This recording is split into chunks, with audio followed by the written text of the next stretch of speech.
Olá, bom dia, tudo bem com você? Vamos para a nossa reflexão de hoje? Ainda em 2 Reis, será a nossa última reflexão aqui neste livro. Ainda sobre a história de Ezequias, né? Nós aprendemos ontem, vimos a respeito da vida de Ezequias, da oração que ele fez, né? Das orações e como Deus ouviu as orações de Ezequias de maneira extraordinária e poderosa, e que Deus ouve a nossa oração quando nós clamamos a Deus com o coração quebrantado. Então hoje nós veremos, continuando aqui a partir do verso 12 do capítulo 20, nós vemos que após esse momento em que Deus concedeu mais 15 anos a Ezequias, ele prosperou, seu reinado prosperou,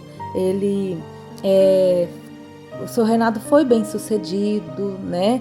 E ele ajuntou alguns tesouros, teve muitas conquistas. E o rei da Babilônia, que também era uma nação ali que estava em ascendência,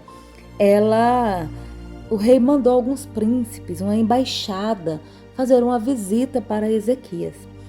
E Ezequias, o servo de Deus, né, o rei que amava a Deus, neste momento, diante da prosperidade, diante das bênçãos que Deus tinha derramado sobre sua vida, ele estava bem, né? Só que ao receber esses príncipes, essa embaixada ali, ele cometeu um erro, um pecado contra Deus, que foi o pecado do orgulho, o pecado da vaidade.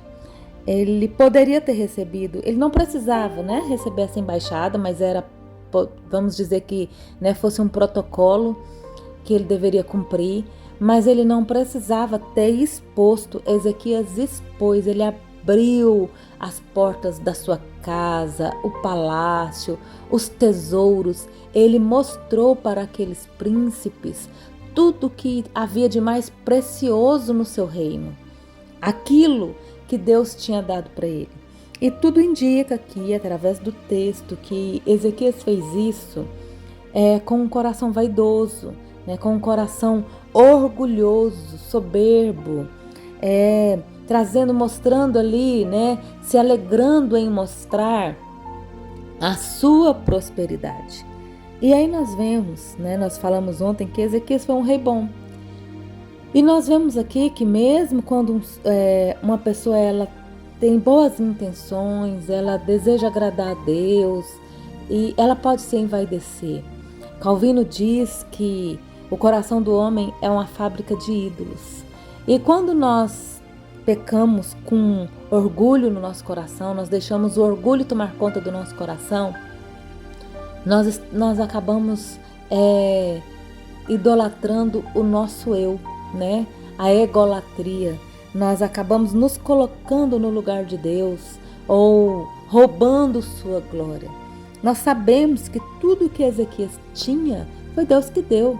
Nós vimos através da sua história. Se não fosse Deus, ele teria sido derrotado. Se não fosse Deus, ele teria morrido. Mas ele, naquele momento, se envaideceu. Ele quis mostrar para aqueles príncipes que era próspero, que seu reinado era próspero. E interessante que imediatamente Isaías, o profeta, vem e confronta Ezequias e fala para ele que Deus tinha se entristecido com a sua vaidade, com seu orgulho. E é interessante também vermos que ele confessa, né, diante de Deus, ele se arrepende, ele confessa e Deus perdoa, mas as consequências ficam. E Isaías fala para ele que aqueles mesmos homens que tinham visitado o palácio, né, que aquela mesma nação que tinha visitado o palácio e visto que não deveria ter visto, que não precisava ter visto, voltaria para se apoderar de tudo aquilo. E na nossa vida também, muitas vezes, né, envolvidos em fazer muito, né, envolvidos às vezes também nas bênçãos que Deus tem derramado sobre nossas vidas, nós nos envaidecemos, porque quando nós sentimos desejo de mostrar para os outros aquilo que temos feito ou aquilo que temos, muitas vezes é porque o orgulho já se apoderou do nosso coração. Temos visto muito isso nas redes sociais, né? Isso acontece o tempo todo e pode acontecer conosco também. O que nós precisamos fazer é sondar as intenções do nosso coração, né? Porque se fazemos para Deus, se o desejo é glorificar a Deus, não precisamos que as pessoas vejam. Não é importante que as pessoas vejam. Não é importante a aprovação das pessoas, o aplauso das pessoas. E muitas vezes estamos querendo muito mais a aprovação das pessoas, os aplausos das pessoas, o reconhecimento das pessoas. Queremos que as pessoas concordem, queremos que as pessoas gostem, queremos que as pessoas aprovem, mas não nos preocupamos com que o nosso Deus está pensando daquilo que estamos fazendo e dizemos que é para Ele, né? Então, neste momento, nós precisamos deixar que a Bíblia nos conduza, nos exorte e até mesmo que pessoas próximas a nós nos confrontem.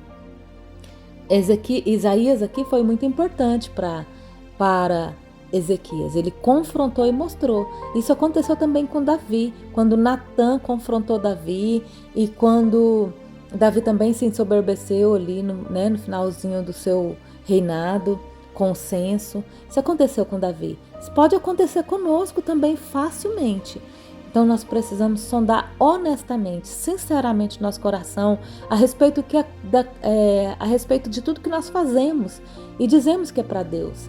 E se é realmente para Ele e se a glória tem sido dele, né? E se não estamos expondo demais aquilo que não precisa ser exposto, os tesouros que Deus tem nos dado, né? Se é para Deus, então as pessoas não precisam ver, não precisam aprovar, não precisam concordar, né?